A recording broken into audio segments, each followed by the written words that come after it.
Hello friends, welcome to my channel. आज हम गौरव sir की करवाई हुई करंट अफेयर का रिवीजन करेंगे। तो देखिए, फर्स्ट क्वेश्चन क्या है। वर्ष 2024 में ब्रिक्स सम्मेलन किसकी अध्यक्षता में आयोजित होगा। यहाँ पे क्या आ जाएगा, होगा। तो 2024 में अभी जो ब्रिक्स सम्मेलन होगा वो किसकी अध्यक्षता में आयोजित होगा, रूस की अध्यक्षता में आयोजित होगा। अब देख लेते हैं, जो ब्रिक्स है इसकी संकल्पना किसने की थी। इसकी संकल्पना 2001 में जिम ओ नील ने की थी। तो ब्रिक्स की एक संगठन होगा, इसकी संकल्पना सबसे पहले किसने की थी, जिम ओ नील ने की थी। ऐसे ही देखिए दोस्तों, फर्स्ट सम्मेलन 2009 में येकिंतबर्ग रूस में हुआ। 2010 में जोहान्सबर्ग में सम्मेलन हुआ, जिसमें जो साउथ अफ्रीका है वो शामिल हुआ था ब्रिक्स में। 2023 में सम्मेलन जो हुआ साउथ अफ्रीका में हुआ, इसमें 6 नए सदस्य देश शामिल करने की घोषणा हुई है। 2024 में पूछा जाए कि वर्तमान में ब्रिक्स में कितने सदस्य देश हैं, तो 10 सदस्य देश हो गए हैं। अब की बार अगर थीम पूछ ली जाए आपसे ब्रिक्स की, तो समान वैश्विक विकास ही आप याद रखेंगे, इम्पोर्टेंट है। अब आगे आइए, देखिए G20 2024 का अध्यक्ष कौन है। G20 जो 2024 होने वाला है उसमें का अध्यक्ष, उसका अध्यक्ष कौन है, ब्राज़ील है का।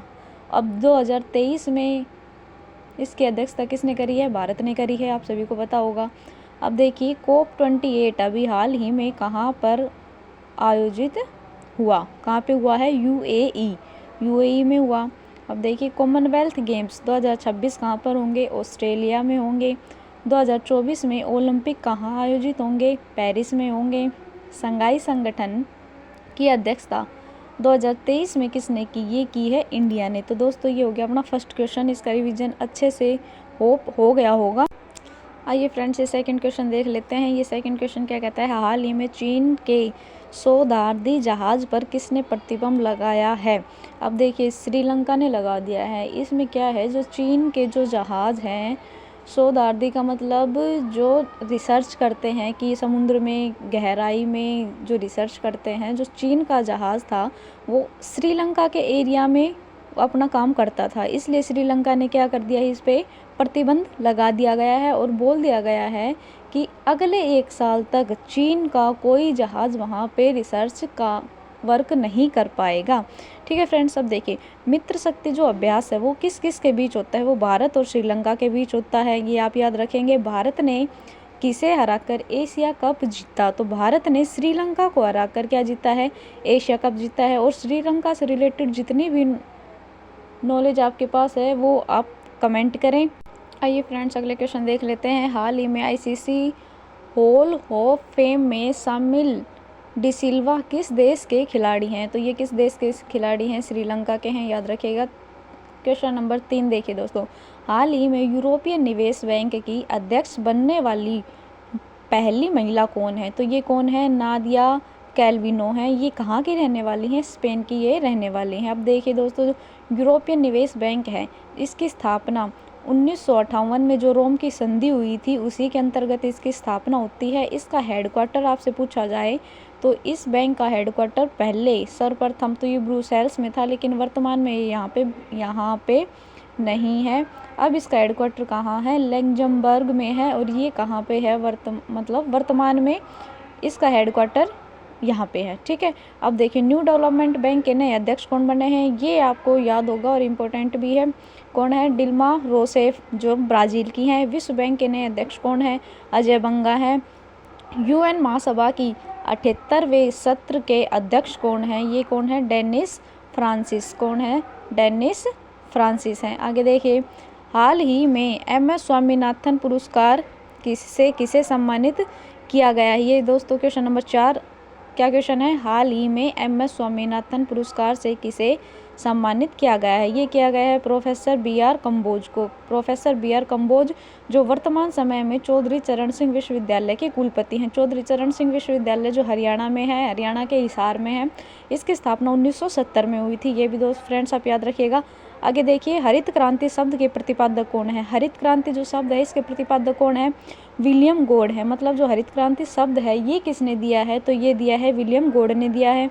अब आपसे पूछ लिया जाए कि हरित क्रांति के भारत में जनक कौन है, तो वो है MS स्वामीनाथन। कौन है, MS स्वामीनाथन, ये याद रखिएगा। और विश्व में हरित क्रांति के जनक पूछा जाए तो नॉर्मन बोरलॉग है। अब आपसे ये पूछा जाए कि हरित क्रांति में वही सर्वाधिक किस पर जोर दिया गया था, ये गेहूं की जो फसलें थी उन पर जोर दिया गया था। तो गेहूं की फसल में जो इसकी किस्म थी गेहूं की वो कौन सी थी, अगर आपसे ये क्वेश्चन पूछा जाता है तो लार्मा रोजा। क्या थी? लार्मा रोजा, ये याद रखिएगा। और हरित क्रांति दोस्तों कब आई ये आप कमेंट करेंगे। और हरित क्रांति किससे संबंधित थी? गेहूं से संबंधित थी। और हरित क्रांति का प्रभाव सर्वाधिक किस राज्य में देखने को मिला, ये भी आप कमेंट करेंगे। आइए दोस्तों, बुकर पुरस्कार 2023 किसे प्राप्त हुआ? तो बुकर पुरस्कार 2023 किसे प्राप्त हुआ है? पॉल लिंच को प्राप्त हुआ है, याद रखिएगा। अब क्वेश्चन नंबर 5 देखिएगा।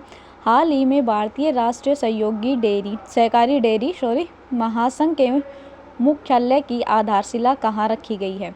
अब इसकी आधारशिला कहाँ रखी गई है? आनंद गुजरात में। आनंद गुजरात में एक स्थान है, वहाँ पे इसकी आधारशिला रखी गई है। लेकिन जो ये राष्ट्रीय सहकारी डेयरी महासंघ है, इसकी स्थापना 1970 में हुई थी, नई दिल्ली में हुई थी। लेकिन जो इसका नया भवन है जो बनाया जा रहा है, हेडक्वार्टर जो है, मुख्यालय जो बनाया जा रहा है, वो आनंद गुजरात में बनाया जा रहा है। इसकी आधारशिला की बात हो रही है, लेकिन इसकी स्थापना 1970 में हो चुकी थी। अब देखिए, केंद्रीय तंबाकू अनुसंधान केंद्र राजमुंद्रे आंध्र प्रदेश में है। राष्ट्रीय चावल अनुसंधान केंद्र कटक उड़ीसा में है। आलू अनुसंधान केंद्र शिमला में है। राष्ट्रीय डेयरी अनुसंधान केंद्र करनाल हरियाणा में है। आपसे पूछ लिया जाए, प्लाज्मा अनुसंधान केंद्र गांधीनगर गुजरात में है। और ट्रैक्टर अनुसंधान केंद्र दिल्ली में है। सड़क अनुसंधान केंद्र दिल्ली में है। भाषा अनुसंधान केंद्र अभी एग्ज़ाम में भी पूछा गया था किसी एग्ज़ाम में, वो मैसूर में है। बकरी अनुसंधान केंद्र इज्जतनगर में है। ठीक है दोस्तों, ऐसे ही आप याद करेंगे तो जीके आपकी स्ट्रॉन्ग हो जाएगी।